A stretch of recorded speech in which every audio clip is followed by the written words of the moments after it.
میں چھپ چھپ کر کھاتے پیتے رہے، اور کچھ لوگ ایسے بھی تھے جو لوگ کثرت سے سوتے رہے۔ ہاں ہم وہی لوگ ہیں کہ رمضان المبارک میں ہم وہ عبادت نہ کر سکے جو عبادت کرنے کا حق تھا، ہم وہ اس طریقے سے اللہ کو راضی نہ کر سکے جیسا کہ راضی کرنے کا حق تھا۔ ہم نے تو محفلیں سجائی اور باتوں باتوں کے اندر ہم نے رمضان شریف کو گزارا، کہیں فضول باتوں میں گزارا، کہیں سونے میں گزارا، کہیں پر لوگوں کے ساتھ اٹھ بیٹھ کر کے بکواسوں کے اندر گزارا۔ اب مجھے بتائیں، یہ رمضان شریف جائے گا اور ضرور جائے گا، چند دن میں چلا جائے گا، لیکن یہ جہاں سے آیا تھا وہاں جائے گا۔ ہمارا مہمان جہاں سے آتا ہے وہاں لوٹ جاتا ہے۔ رمضان المبارک اللہ کے حکم سے اللہ کی طرف سے آیا تھا، اور یہ اللہ کی طرف پھر لوٹ جائے گا۔ اللہ کی طرف لوٹ کر یہ ہماری میزبانی کے بارے میں کیا تعریف کرے گا اور کیا شکایت کرے گا؟ اللہ نہ کرے، ہزار بار نہ کرے، اگر ماہ رمضان شریف نے مولا کی بارگاہ میں یہ کہہ دیا، مولا میں گیا تو تھا لیکن نہ میری تکریم کی گئی، نہ میری تعظیم کی گئی، نہ میرا احترام کیا گیا، نہ میری عزت کی گئی، بتائیں ہمارا کیا بنے گا؟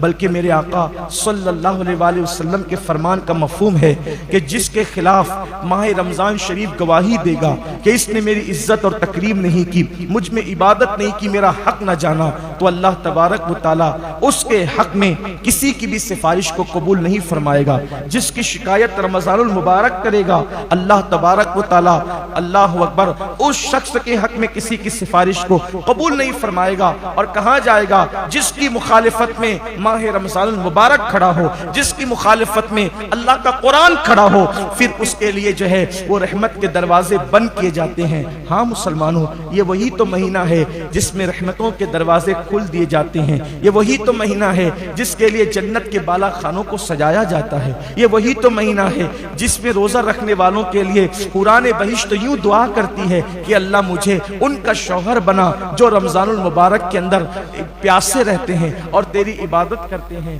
روزہ کون سی عبادت کا نام ہے؟ حضرت سیدی سلیمان دارانی رحمۃ اللہ تعالی علیہ فرماتے ہیں، ایک مرتبہ میں نے روزہ رکھا سخت گرمی میں، اور میں نے خواب میں دیکھا کہ کوئی کہنے والا کہہ رہا ہے، سلیمان کیا تم اتنے دینار کے عوض یعنی سونے کے سکے کے عوض تم اپنا روزہ بیچ دو گے ہمیں، کہ روزے کا ثواب بیچ دو گے ہمیں؟ حضرت سلیمان دارانی کہتے ہیں، واللہ اگر ایک روزے کے بدلے مجھے پوری دنیا اور اس پوری دنیا کے سوا جو کچھ ہے اگر سب مل جائے تو بھی میں ایک روزے کا صلہ نہیں بیچوں گا، اس لیے کہ میں تو روزے کا صلہ دیدار الہی، اللہ کے حسن کا دیدار چاہتا ہوں۔ تو غیب سے ندا آتی ہے سلیمان روزہ رکھتا رہے، اس لیے کہ روزے داروں کو اللہ کا دیدار نصیب ہوگا، اللہ کا دیدار کرایا جائے گا۔ اور اللہ نے فرمایا، اے میرے روزے دار بندو، جو لوگ روزہ نہیں رکھتے ہم ان کو اپنے دیدار سے محروم کریں گے، لیکن جو روزہ رکھتے ہیں ہم ان کو جنت میں جمع کر کے اور ان کو تخت پر بٹھا کر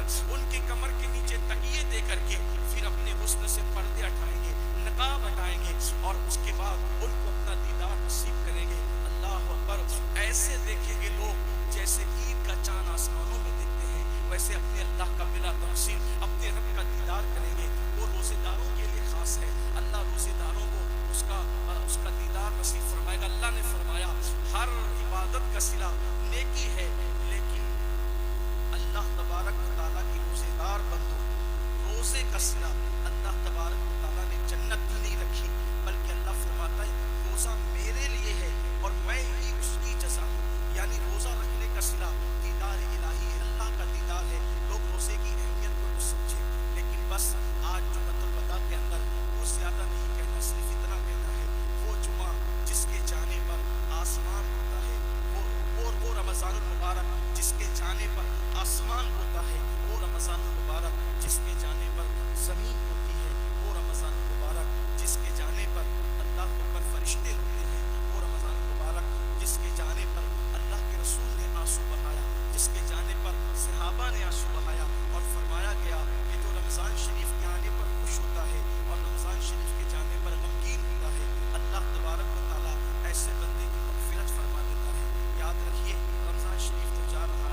تلاوت کی گارنٹی قرآن کی تلاوت بھی ہوگی، تراویح کی صفیں بھی لگے گی، سب کچھ ہوگا، لیکن اس کی کوئی گارنٹی نہیں ہے کہ ہم میں کون ہوگا اور کون نہیں ہوگا۔ ہو سکتا ہے شاید ہی رمضان شریف ہماری زندگی کا آخری رمضان ہو، اللہ نہ کرے کہ ہم میں سے کسی کو یہ کہنا پڑے کہ اس رمضان فلاں کی زندگی کا آخری رمضان تھا۔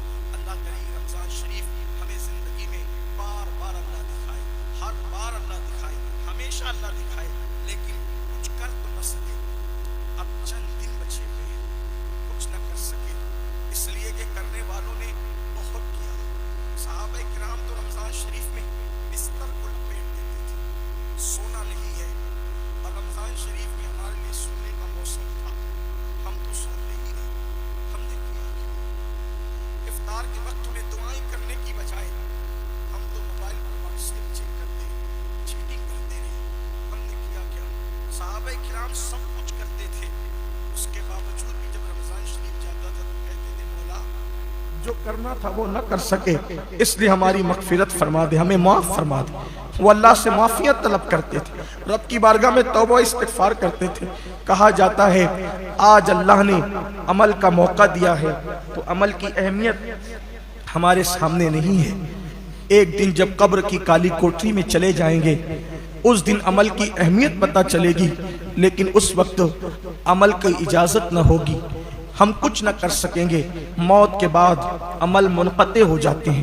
کہتے ہیں کہ قیامت آئے گی، ہم کہتے ہیں قیامت جب آئے گی تب آئے گی، لیکن جس کے جسم سے روح نکل گئی اس کی قیامت تو اسی وقت آ گئی، اب وہ کچھ نہیں کر سکتا۔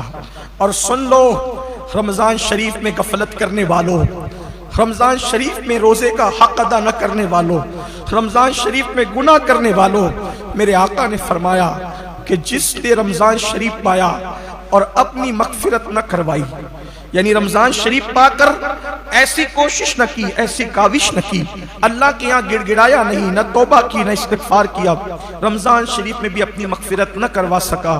آقا علیہ السلام نے اس وقت دعا کی تھی جب میرے آقا منبر پر تشریف لے جا رہے تھے۔ کہتے ہیں کہ جب خطیب منبر پہ جاتا ہے، کوئی خطیب جمعہ کے دن جب خطیب منبر پہ جاتا ہے تو جو لوگ جو دعا کرتے ہیں اس کی ہر دعا قبول ہوتی ہے۔